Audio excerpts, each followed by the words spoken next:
Hi, this is Rob, and I'm here to demonstrate and explain my Zendrum layout a bit, so it could give you an idea in how maybe you could map your Zendrum to be more playable and more expressive.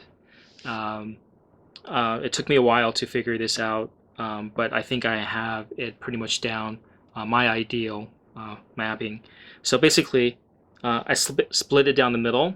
I picked the laptop model because of its perfect symmetry of left and right, and it's also got enough triggers, um, more triggers than the Zap model, and the regular Zendro model because it's not perfectly symmetrical.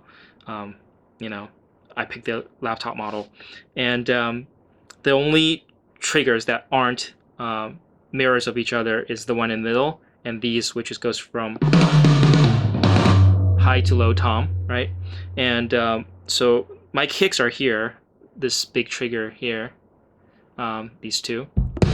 I play them with my thumb.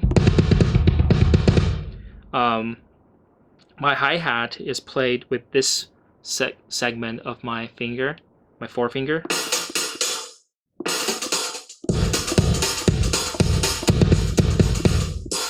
And then open hi-hats played with my pinky down here. So open, close, right? These four fingers.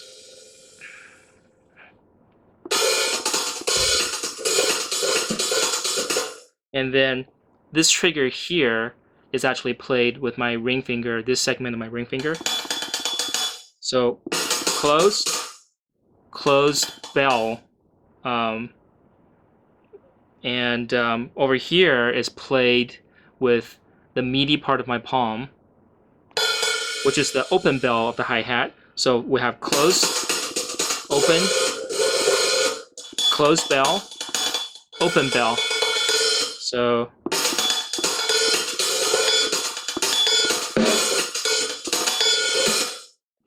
so that's four articulations for the hi-hat. And then over here, back here, we have the crash played with this part of the palm.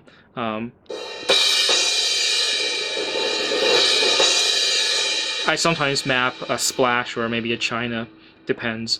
And here in the front are my rides: bell, edge, shaft.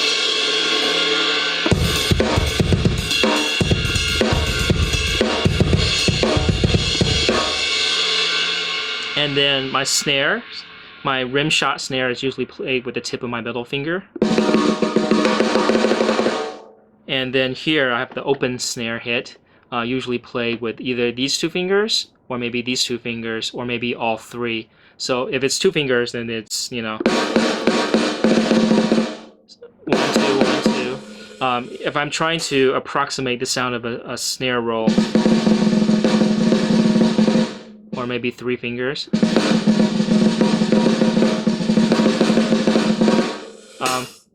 It's hard to get a nice consistent snare roll because it's not like you have the stick hitting and rebounding off of the tight skin, stretched skin of the snare drum. So you can only approximate the sound. You can get kind of close. And so when I'm playing faster, more intricate sort of metal style kick drum, I turn my wrist. So instead of using my thumbs, I turn my wrist and I use these two fingers on the kick. So it becomes, so it's, and the interesting thing is that in this position I could play the kick and the hi-hat at the same time. But if I turn my wrist, my ring fingers are now playing the hi-hat and these two fingers are playing the kick, so I could still play the hi-hat and the kick at the same time. But the trick is you have to make sure that these two, the hi-hat and the kick, hit at the same time, and then this kick. So it's 1, 2, 3, 4.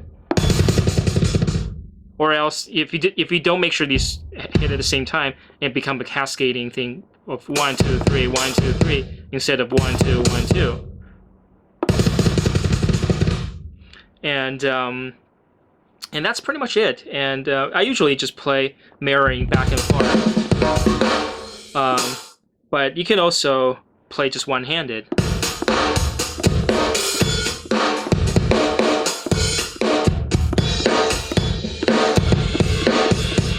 Um, One-handed, of course, is more limited, so you want to aid with this other hand, maybe on ghost snare or maybe on a kick, so it becomes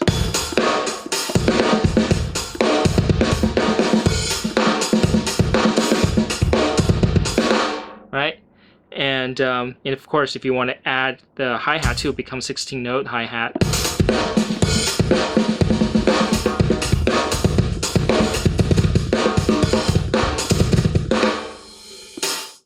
And that's pretty much it. I'm actually triggering the sounds from Addictive Drums from XLN Audio, which is I think is one of the best drum libraries out there. It's so competitively priced. It's got lots of effects, lots of great sounds for different styles. You know, from electronica to metal to rock to pop, and it's got a fairly small footprint, and it also loads extremely fast, whereas competitors' products like Easy Drummer or Steven Slate drums, they load so slow that each time you change a preset, it takes forever. But with Addictive Drums, because it's loading into the RAM, but at the same time, it's also streaming off the hard disk, so you can, as soon as you switch a preset, you can almost start playing right away. So it loads 10 times faster, and it sounds really great. So I can't, praise it enough. I love it, and that's pretty much all there is to say. And Zendrum, it's not cheap, and it took me a while to finally to decide to bite the bullet and buy one. But I've wanted one for many years, and as you can tell from the ergonomic layout, one of its strengths, besides being extremely sensitive, it's far more sensitive than any MPC style rubber pad triggers or it's probably the most sensitive drum trigger on the market. But other than its sensitivity, the ergonomic layout allows me to use different segments of my fingers and different parts of my palm all at the same time. So I could cover all these different articulations at the same time, and it allows me to play stuff that's fairly intricate that I probably wouldn't be able to play on the drum kit or on the keyboard, simply because I wouldn't be able to use all these different segments of my finger and palm at the same time. And I think that's pretty much it. I hope this has helped you, maybe in your mapping of your Zendrum, or if you are considering a Zendrum, gives you enough reasons to look more into it.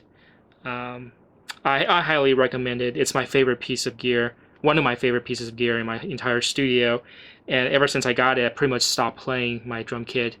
That's how much I love it. And yeah, thanks for watching.